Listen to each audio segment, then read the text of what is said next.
नमस्कार, आप देख रहे हैं एसबीटी न्यूज। पेश है 16 मई सोमवार शाम 7:15 बजे राजस्थान की बड़ी खबरें।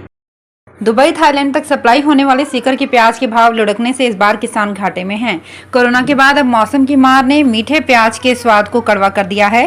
पहले सर्दी और अब तेज गर्मी ने तैयार फसल को खराब कर दिया है। हालत यह है कि किसानों को लागत से दोगुना घाटा हुआ है। दरअसल देश में महाराष्ट्र के नासिक के बाद शेखावाटी के सीकर का मीठा प्याज पसंद किया जाता है। हर साल बम्पर पैदावार से किसानों को लाखों का मुनाफा होता है, मगर इस बार उन्हें घाटा उठाना पड़ा है।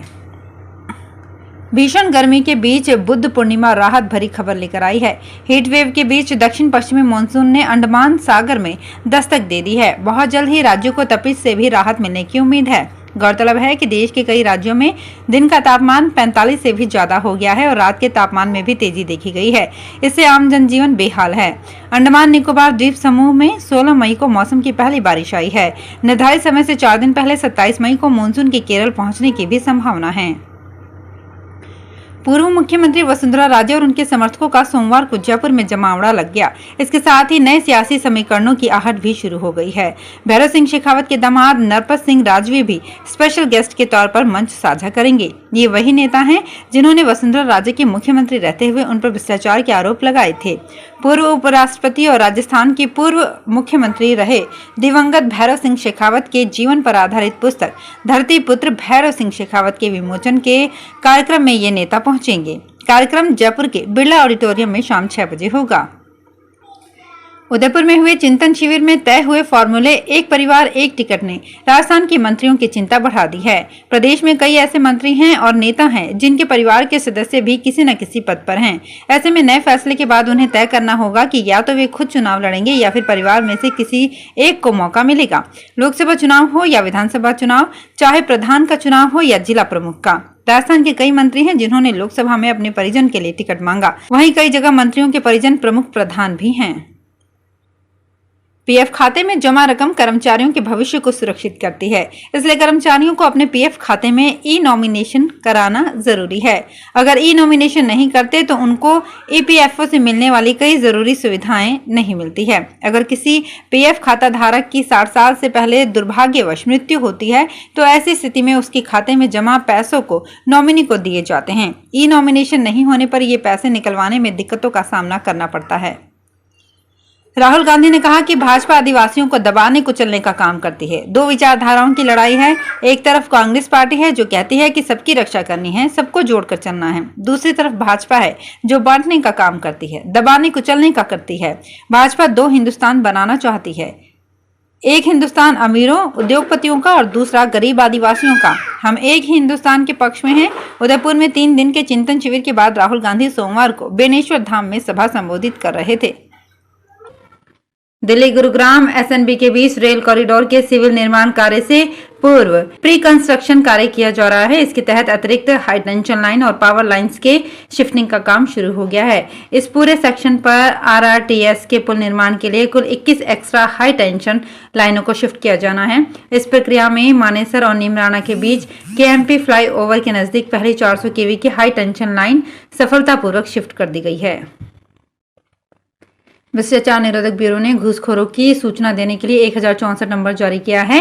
इस नंबर पर शिकायत करने पर भ्रष्ट कार्मिक जेल की सलाखों के पीछे चला जाएगा, चाहे वो कितने ही बड़े पद पर बैठा हो। घूस लेने वाले बड़े बड़े अफसर और कर्मचारी इन नंबरों पर शिकायत के चलते ही आज जेल की सलाखों के पीछे हैं। पिछले 1 महीने में 40 ट्रैप करने वाली एसीबी 134 दिन में ताबड़तोड़ 185 घूसखोरों पर शिकंजा कस चुकी है।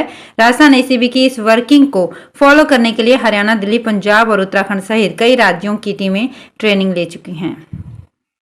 जयपुर का इंटरनेशनल जेम ज्वेलरी शो इस बार काफी अनोखा रहा। यहां लगे प्रदर्शनी में 11 लाख रुपए का एक पेन चर्चा में बना रहा। वीणा की आकृति वाला ये पेन 22 कैरेट गोल्ड के साथ मार्गेनाइट स्टोन, बर्मिस टुमलिन्स, डायमंड और एमरल्ड बीड्स से बनाया गया है। इसमें स्टोन से मोर की आकृति भी बनाई गई है। 12 मई तक चले इस प्रदर्शनी में 48 देशों के 8000 से ज्यादा खरीदार पहुंचे। उदयपुर में चल रहे कांग्रेस के 3 दिवसीय चिंतन शिविर के पूरा होने के बाद राहुल और प्रियंका गांधी ने लेपर्ड सवारी की।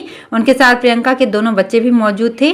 दोनों नेता आज शाम तक वापस उदयपुर जाएंगे। कांग्रेस के पूर्व राष्ट्रीय अध्यक्ष राहुल गांधी और प्रियंका गांधी रविवार शाम पाली के पास स्थित सुजान रिजॉर्ट पहुंचे। इस दौरान पुलिस प्रशासन का जाब्ता तैनात रहा। उनकी गाड़ी के आगे पीछे गाड़ियों का काफिला था। बिलसपुर के निकट वे जिस रिजॉर्ट में रुके वहां बाहरी व्यक्ति के प्रवेश पर पाबंदी थी।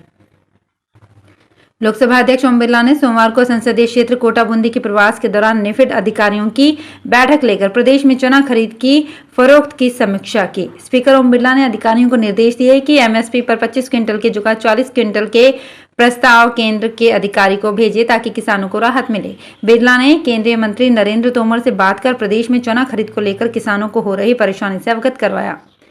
चूरू जिले में सरकार की ओर से अभी तक एक भी चारा डिपो नहीं खोला गया है। ऐसे में क्षेत्र के बेसहारा पशुधन दर दर भटकने को मजबूर हैं।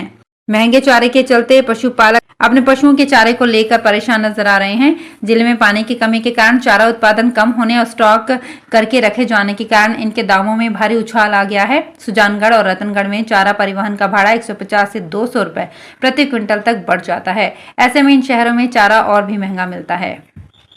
राजस्थान सरकार ने नगर निगम, नगर परिषद और नगर पालिका के पार्षदों के भत्ते में बढ़ोतरी कर दी है। अब नगर निकाय की ओर से हर महीने मिलने वाले विभिन्न भत्तों में सरकार ने करीब 1100 रुपए की बढ़ोतरी की है। अब नई घोषणा के अनुसार पार्षदों को भत्ता दिया जाएगा। ये बढ़ोतरी नगर पालिका, नगर परिषद और नगर निगम में अलग अलग की गई है। झालवाड़ा नगर परिषद के पार्षदों को पहले कुल 2600 रुपए मिलते थे, जो बढ़कर 3720 रुपए हो गए हैं। इसी तरह पार्षदों को दिए जाने वाले टेलीफोन, स्टेशनरी वाहन और बैठक आदि भत्तों में भी बढ़ोतरी की गई है। घोषणा के अनुसार टेलीफोन भत्ते के 1200 रुपए, स्टेशनरी भत्ता 720 रुपए, वाहन भत्ता 1200 रुपए और प्रति बैठक 600 रुपए भत्ते के रूप में मिलेंगे। यूरोप, ऑस्ट्रेलिया सहित कई देशों में आम नागरिकों को कोविड काल के दौरान मिले कोविड अलाउंस ने जोधपुर के हैंडीक्राफ्ट एक्सपोर्ट को बढ़ा दिया है। दरअसल कोविड-19 के दौरान जर्मनी, न्यूजीलैंड और ऑस्ट्रेलिया के अलावा कई यूरोपियन देशों में आम नागरिकों को कोविड-19 अलाउंस दिया गया था, जिसे लोगों ने फर्नीचर पर खर्च किया, क्योंकि कोविड के दौरान अधिकांश देशों में वर्क फ्रॉम होम चल रहा था। Export promotion council for handicraft के आंकड़ों के अनुसार पिछले 5 सालों में 800 करोड़ रुपए से ज्यादा का एक्सपोर्ट बढ़ गया है। राजस्थान के भरतपुर विधानसभा क्षेत्र के इकरन गांव में करीब 2 करोड़ 40 लाख रुपए की लागत की ग्रामीण पेयजल योजना का तकनीकी शिक्षा राज्य मंत्री डॉक्टर सुभाष गर्ग ने अनावरण किया। इस योजना से गांव के 712 परिवारों को पर्याप्त मीठा पेयजल मिलेगा। इस दौरान डॉक्टर गर्ग ने कहा कि जिस विश्वास और अपेक्षा के साथ जो क्षेत्र के विकास की जिम्मेदारी उन्हें दी गई है, वो उसे पूरी निष्ठा के साथ पूरा करने की कोशिश की जाएगी।